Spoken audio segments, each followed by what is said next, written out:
بسم الله السلام عليكم ولا له يو رمضان المبارك رمضان وناكسن انت كدب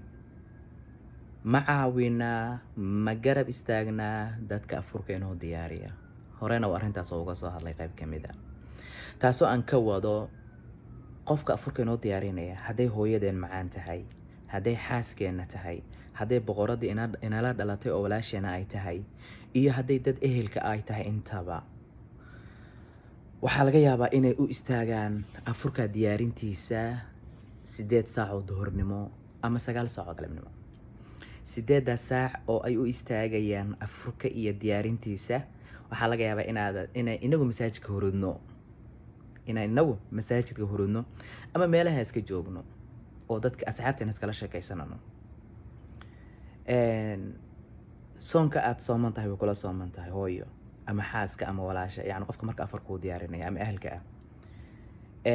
haraadka aad dareemayso kula dareemaysaa gaajada aad dareemayso kula dareemaysaa caajiskan iyo culeyskan aad dareemayso kula dareemaysaa awood darrada aad dareemayso kula dareemaysaa haddana saas oo intay iyadu istaagtay bay adiga dartaa inaga darteen jikada u gashay iyo si ay cunto macaan afur macaan inoogu samayso afurku waa soo dhamaysay way keentay miiskii baa la keenay waan dharegnay حتى وحلا جيابا إن أنا قاركيد أنا مكوب أورام جزاك الله خير الله كبركيه هوين هذا تين سو استغنى ماذا حكر دون كنا أنا هوي وما حسنت أنا قاركين بأنا أورام ولا جيابا وأنا سكار أنا شيء سكعادي حاس كأنه مهد علن هوي ده مهد علن ولا شيء إنه مهد علن قبل أهل كأ أو أنت ده نوصل مثلا أنا مهد علن مركن علوشو بيحنو وحلنا هاي تراويح ده نسوق سمساج كان عادنا قبل هذانا hawl labaad baa sii sugaysa waa in hadana jikada gasho weelkii lagu afuray ay dhaqdo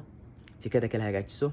casho marka hadii casho loo baahan casho kariso hadii kalena suxuur samayso walaalkayo aawi damiirkeena aawi war gabadhan yartay jikada ku jirta ama hooyadan macaan oo ilaa inta jikada ku jirta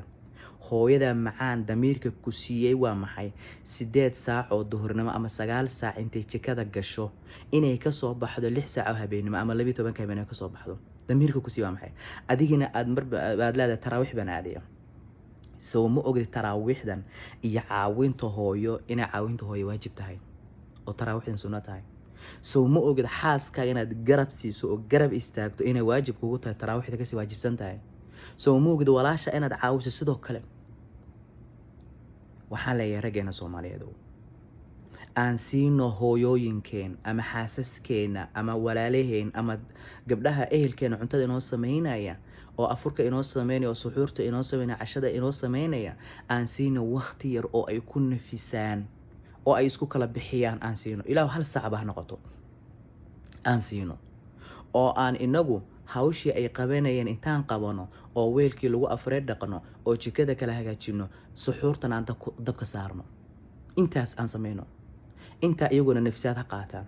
markaan hawshan dhameynana 3 ragcadood aan tukano 2 salaatu leeyla iyo hal witri aan tukano waa inooga filan tahay 3 ragcadood ee witriga ahaa 3 waxaan leeyahay 11 ragcadood oo taraawiixda waa inooga filan tahay hawshii gurigeena waa qabanay hooyadana oo inoo faraxsan inoo duceynaysa walaalahayna inoo faraxsan xaaskeena inoo faraxsanna way saas ku seexdeen iyagana sababtoo ay tahay waan caawina garab istaagna marka raggeena Soomaalida waxaa leeyahay